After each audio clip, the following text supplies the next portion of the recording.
Hey, what's up? This is a very special bonus Christmas episode here on the Nook Podcast. My name is Steven, and I feel like I should start by wishing you and your family an amazing Christmas. And if by chance you are listening to this after December 25th, I hope that it was a great season of celebrating the birth of Christ. So if you're traveling today while you listen, out for a walk, or maybe even just chilling on the couch, I'm glad to have you with me today. I am so honored to have my friend and songwriter Ross King joining me again for this one. He recently re-released a Christmas song of his own writing called Bethlehem. And when I first heard it a few weeks ago, I knew that I had to discuss the song with him. I think you will very quickly catch on why it fits so well within this series of shows about taking a different look at Christmas. Please enjoy this insightful discussion with Ross King.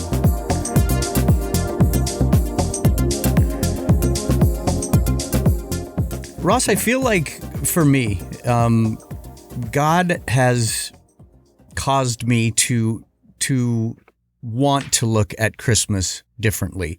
And that goes back a little ways. And part of that is that I worked in churches for so long, and Christmas almost became kind of a bad word because of how much prep goes into all that and the hours put in. And then you get to Christmas Eve itself, and it's, okay, we've got 7 services over 3 days, and you'll finally get to see your family on the 26th. And I became very weary.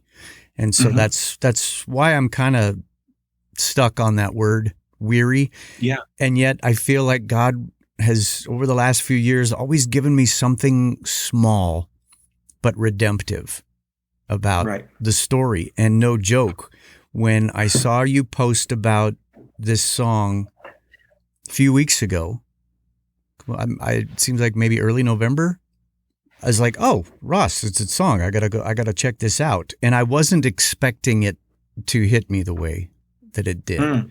Tell me about that.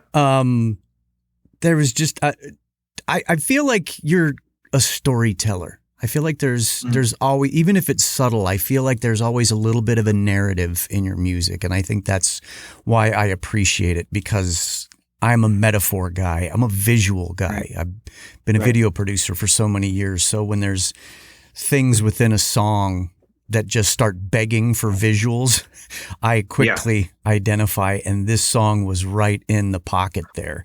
So if pardon the pun, how was this song birthed? Yeah.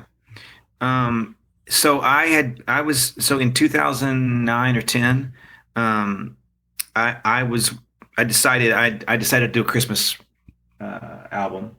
And that's the kind of thing that, like, as a young songwriter, or not even young, as a early in my songwriting career, I would have thought I'll never do that sort of thing, because that's the kind of thing that crooners and killer vocalists do. You're going to do traditionals and standards, and you're going to deliver this amazing kind of a version of a Holy Night, or We Wish You a Merry Christmas, or whatever. And this isn't me being false modest. I'm an okay singer, but I'm really, my songwriting is what I want to do. And so I didn't see like an opportunity or definitely not a need for me. Like, I was always, when people would say, when you can do a Christmas album, I would joke like, you and my mom want that, like that. Nobody wants that, But I remember just, running into a friend who was a great songwriter, and him just showing me a Christmas song he'd written. And I'm like, how did you even have any motivation to write more Christmas music? And he's like, there's so much left to say, And he's like, and you're a songwriter, and this is what you do. You look for the different take on something, So it really inspired me. So I just spent about 6 months off and on, just reading about Christmas from different theologians and authors and thinkers that I liked, and just trying to think on Christmas in new ways. And so I just had a great time. And honestly, I've done 2 Christmas projects, one full length and one just a few songs. And it's some of my favorite songwriting that I've ever done, because it was deliberate, and it was difficult. But it just opened my eyes to a bunch of stuff, So all that to say, this was me diving in. I was reading, at the time of my life, I was reading My Utmost for His Highest as my daily devotional, and so when you're writing a Christmas record, the funny thing is you're usually writing it in like the fall or in like the spring, because you're trying to get ahead to record it, like way later. Sure. So it was like early summer, and I was like, I'm just going to see what Oswald Chambers, the author of the book, has to say about Christmas. So I just spent the next few days reading the Christmas readings, or the late December readings. Gotcha. And he had this one thing about Bethlehem, and I was like, I'm sure someone's written this song before, and maybe they have, but he basically just said, we're Bethlehem. We're not important. We're not chosen for our bigness or our well-knownness. We're not chosen because of all the factors and all the parts of it are perfect. We're chosen because God said, I'd like to be made known through that. I'd like to come into the world, there. And I thought that was so powerful. And it just, as a writer and also a lover of metaphor and story, it just, all the ideas just kind of spring forth from there. So it mostly was just me saying, and he didn't really expound a ton, those little devotionals are like 2 paragraphs. Yep. And I can't even honestly remember what he said, but that metaphor grabbed me. And I'll tell you something interesting that this never happens to me, but I wrote that song and another song on the Christmas record on the same day, all the way through, which I've never, no. And listen, I'm bragging because it's never, ever, that doesn't happen. I take weeks to write stuff. And that's the way I've always understood it for folks like yourself. It's not like you just sit down and tippity tap and you're recording the next day. I started in the morning at 9 a.m. No, I started in the morning at 9 a.m. and by supper I showed my wife 2 songs I'd written that day, and they're 2 of my favorites on the record: Bethlehem and a song called "Merry Christmas to All." But anyway, all that to say, I'm really indebted to Chambers because he that idea was from there. But I just love this picture of a hesitant, reluctant, almost kind of, like forced, God's entrance into my life. Okay, fine. I don't have room for this. The town is really crowded. Yes. A lot of people are in line in front of you, God. But you know what? I've got this other place I can shove you. Yep. And it's hidden behind my really nice hotel where everyone's staying, and I just thought there was a lot of really, probably one of my 3 or 4 favorite lyrics of all time is in that song. I got a heart like Bethlehem on a silent night. There's no room at the end for you to come inside. And I'm way too busy now, and it's much too late. If you'd been here earlier, maybe I let you stay. You're only looking for a place to be born into life, where your power can heal and your love can revive. And I don't know why you chose to be born into me, and it's hard to believe and receive and let you in. 'Cause I got a heart like Bethlehem, and I hide it well. I keep my dirty barns behind my nice hotels. And you see my great facade, and you're not impressed. You tell your story in the manger of my weaknesses. That doesn't surprise me a bit, because the opening verse, like you were just talking about, there's no room at the inn for you to come inside. And I'm so busy now, and it's much too late. And how many times have I used those exact excuses? Right. Up to current day. This is not just my own, I don't think it's anybody's just quick salvation story. I think this is a thing that we have to battle daily. And honestly, I think that was a big motivator and why I chose to go this direction for December, is hoping that a listener will have pause in what is just always a busy and noisy and obligatory kind of a season. And I think that our pastors and faith leaders are typically encouraging to say, make sure that you take some time to pause and reflect. But I think that just becomes part of the noise. And so, no, that's why the lyrics here grabbed me so much, because it was so real. It was so practical. And I feel like I found myself identifying every single line, especially down to that line that you just talked about, and that I keep my dirty barns behind my nice hotel. It's like, man, that is so me. And you're welcome, by the way, for how many times I've listened to this song on Spotify, because I'm sure that probably chalked up another $7. Well, I was thinking probably another 15, 20 cents. Because I'm being generous. There's no way it's $1. You would have had to listen to it for a year. No. But no, thank you so much. No, and I really appreciate it. I'm at this place, and what's funny thing about that song is there's an older version that was released in 2010 or 2011, and I just did it again because I've always liked it, and the version that I did, it was fine for where I was in my career, but I just, like you, I'm returning to these ideas. Christmas. It's weird, but it's like Andrew Peterson has that Behold the Lamb thing, and it's gone for like 25, 30 years or something. Yep. And it's a testimony to like these sort of ideas of this idea of this perennial evergreen thing, is that we keep needing to go back to these ideas and wanting to go back to these ideas because we're so weary, right? Yes. I mean, I have to be, 3 or 4 days ago, I was listening to a podcast. And it was a parenting podcast because, when you're parenting, you need all kinds of help. And he said something about praying for your kids. And it like hit me like, oh, if what I say about prayer is what I believe about prayer, then why am I not praying for my kids like all the time? Yeah. Like, if I really believe it, and I think Christmas has that quality of like, it hits you. It's like God, for whatever reason the system that he put together, decided to come incarnate, decided to come in the flesh to be with us, and that had we lived then, the significance of that would be immeasurable. Right. It's still immeasurable, but then it would have been like distant, scary, all powerful, sort of fear inducing God is going to come and be with us, and not just be with us, but be with us as like the most vulnerable human creature you can find, this infant.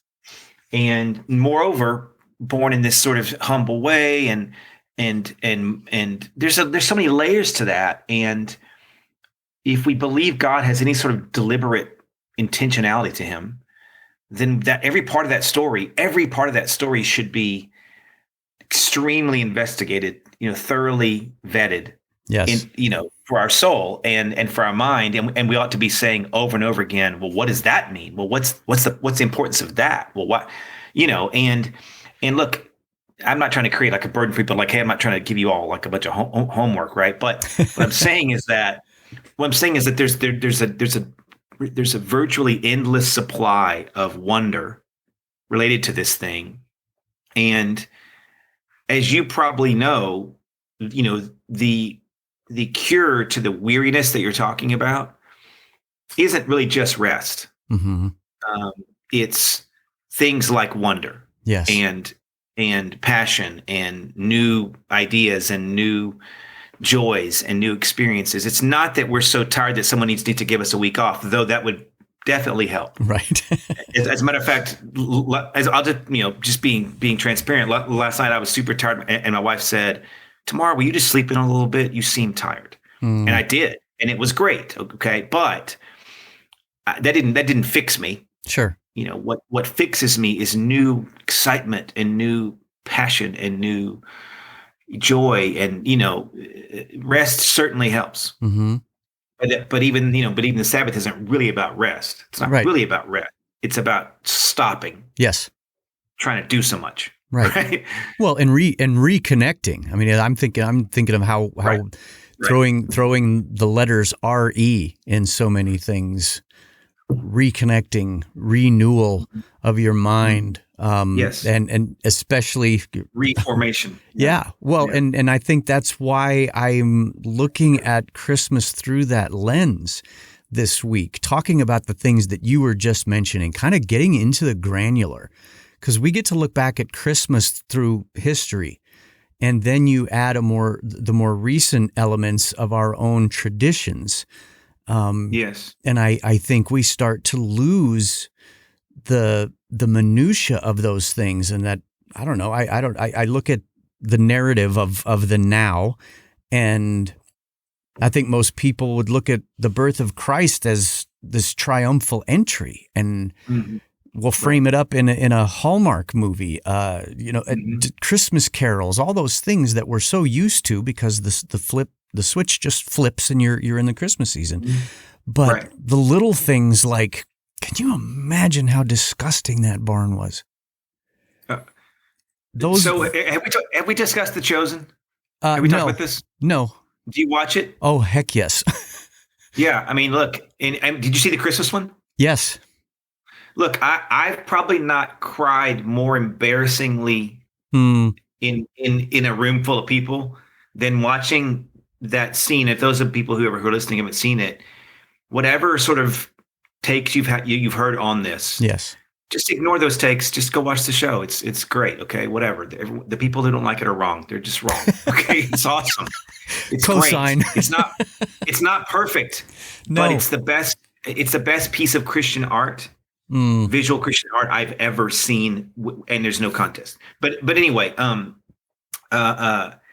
when Mary, the way that they juxtapose that scene, for those who haven't seen it, is that Mary is relaying some parts of the story years later to a friend, and she's saying there's certain parts that I never told Matthew, but you're going to see Luke later, and I want you to tell him this. And she says, I wrote him a song. And then she starts reciting the Magnificat. Yes. Right? She starts reciting the Magnificat. And while she does it, they cut back with her voiceover, this passionate voiceover of her saying this amazing thing about this sort of prophetic word about Jesus over this ugly, gross, bloody, super personal moment of Jesus being born on this dirty, gross floor. Yep. And Mary and Joseph not looking happy at all, looking scared and in pain. And just in the moment of that trauma, of a birth in a barn. And it is, the joke I tell people is, I cried so hard and my throat hurt from holding in the remainder of the crying I needed to do because I was too embarrassed to let it all out. Sure. So I'm crying like, and I'm holding in all the other crying, right? Yeah.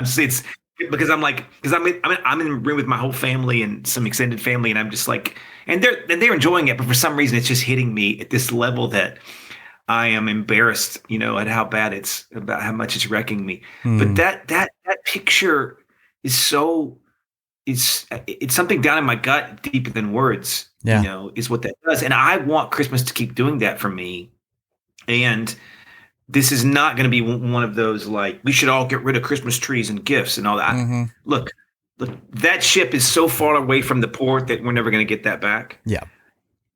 Even that is, I think, at some level, an attempt to get wonder back, an attempt to get joy back. Right. I mean, and we just don't know how. So we throw money at it. We throw gifts. So all that to say, like all that stuff, I think is us just trying to take what we have on the earth and satisfy something way not earthly. There's so many unbelievable layers to it, but you're right. I think it's just a perfectly imperfect story. And even down to something that occurred to me is how few people even knew that Jesus was born. When you look at the small circle, Mary's family, Joseph's family, Elizabeth's family, and I combine that with the calamity of everybody trying to get back to their homeland for a census. It was not a silent night. No, and not at all. Well, and then you have the idea of however long later it was that the kings showed up, the wise men showed up. There's Herod is like, hey, this sounds suspiciously like someone who's going to ruin stuff for me.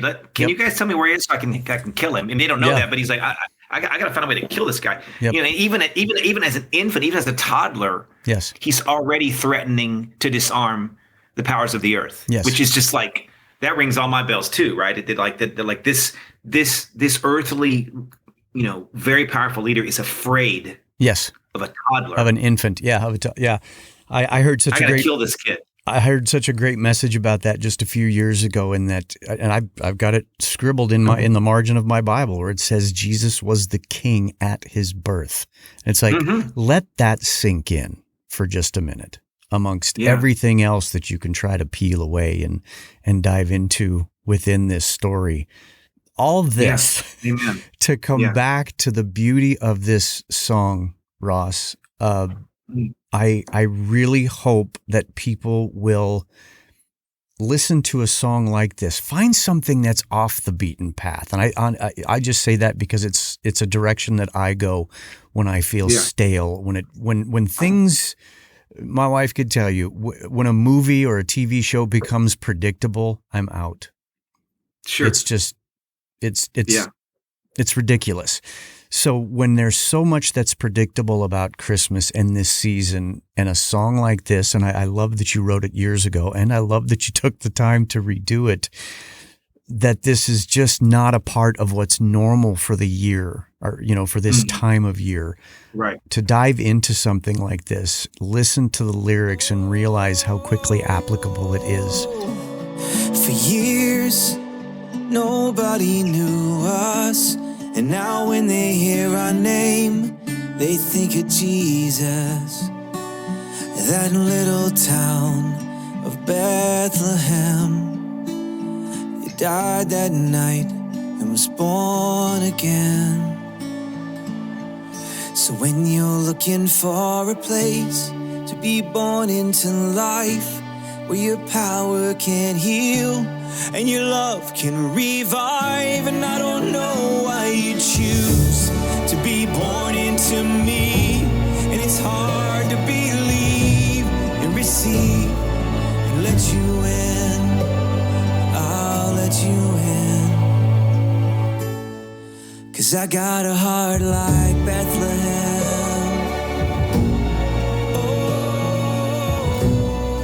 Is there a way for you to summarize what you hoped a listener would get in not just blowing by this song, but actually taking it in?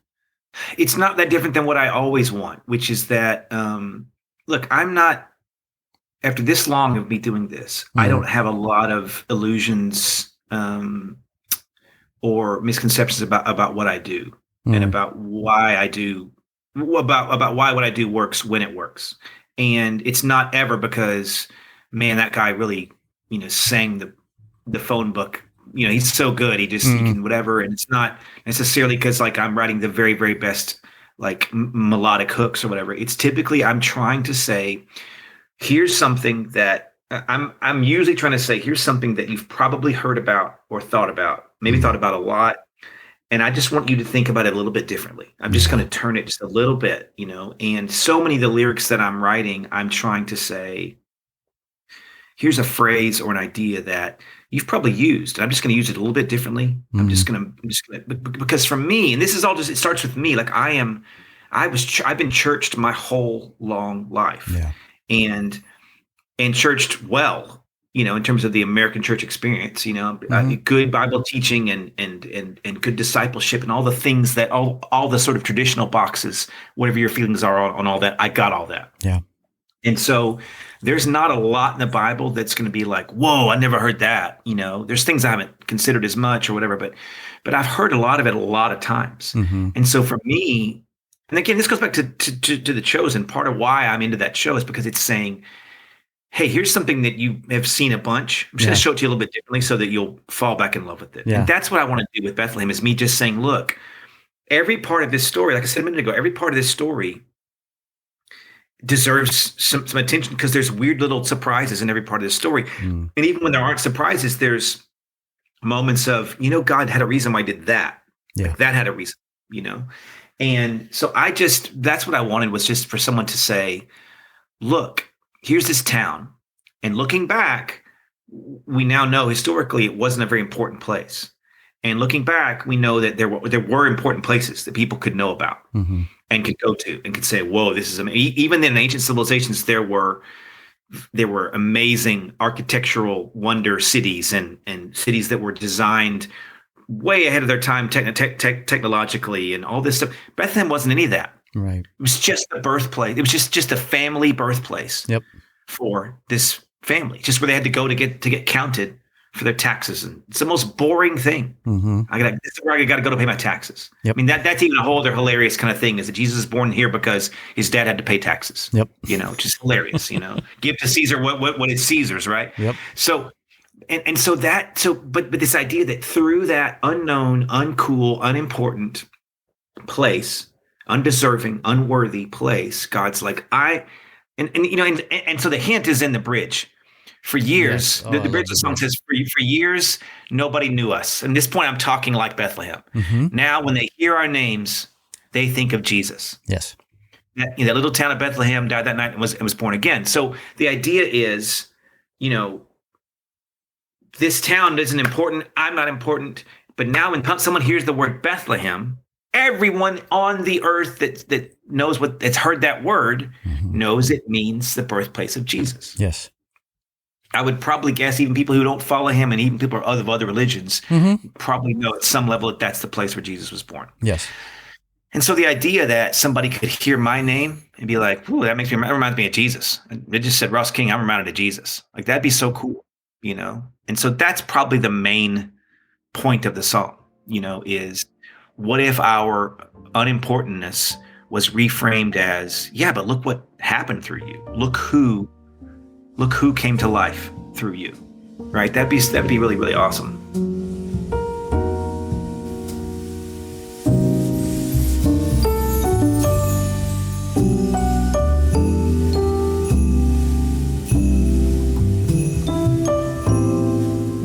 Please take some time very soon to listen to this song in its entirety. It's on Spotify and Apple Music, and I'm sure it's in a bunch of other places too. Just give it a spin. It is so good. If you'd like to know more about Ross, I've got a link to his website in the show notes, along with links to the Nook Facebook page and my social media feeds. Merry Christmas, and I will catch you here next time in the Nook. The Nook Podcast is a production of Sozo Digital Media.